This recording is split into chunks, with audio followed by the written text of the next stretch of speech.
first two issues in the first stage of the Convention. But I think we might well debate the role of the Seanad in looking at constitutional change and in looking at the work the Constitutional Convention will do. Thank you, Claire. Senator van Turnhout. Thank you very much. I would just like to agree firstly with Senator Bacik's proposal that we should have a debate on the future of the Seanad in light of the announcement on the Convention. I'd also like to wish my best wishes to those doing their junior cert and leaving cert. I wouldn't swap places with them, so I think I wish them the very, very best, having dropped my nephew to his first exam today. I'd like to warmly welcome, instead of just asking the Leader a question, but to warmly welcome the announcement by the EU for funding for the Missing Children Hotline on the Missing Children Day. And I think this House played a very strong role in that by having an all-party, all-group motion seeking the hotline to be up and running.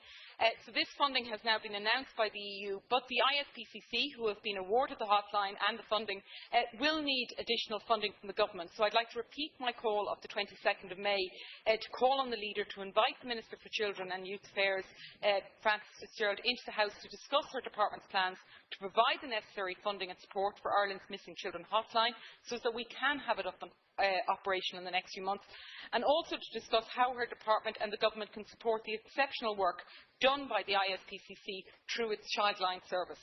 I also would ask the Leader to seek from the Minister for Children and Youth Affairs a date for when the report into child deaths will be published, and ask for her commitment to come to the House shortly after it is published, because I believe we should discuss it.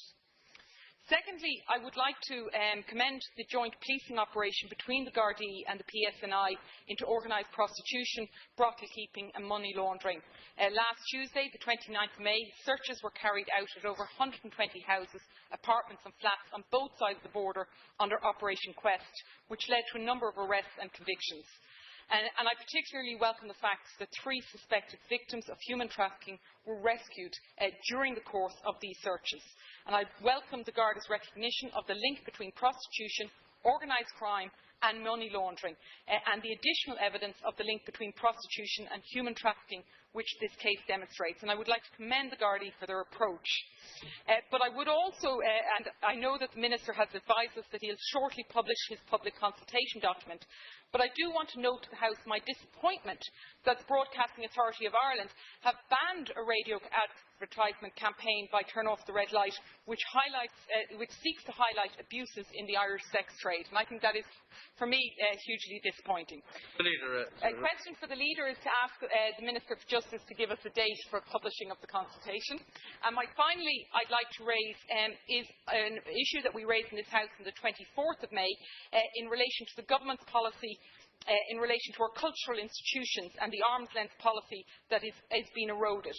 And I just want to note to the House that the National Archives on their website, I told you I was a keen family historian, and on the 1st of June a notice appeared which said the genealogy service in the National Archives is temporarily suspended from the 1st of June. It's hoped to reinstate the service as soon as possible. When we're promoting a year of gathering next year, I think this is greatly remiss. Thank you. Senator Norris. Thank you very much. I frequently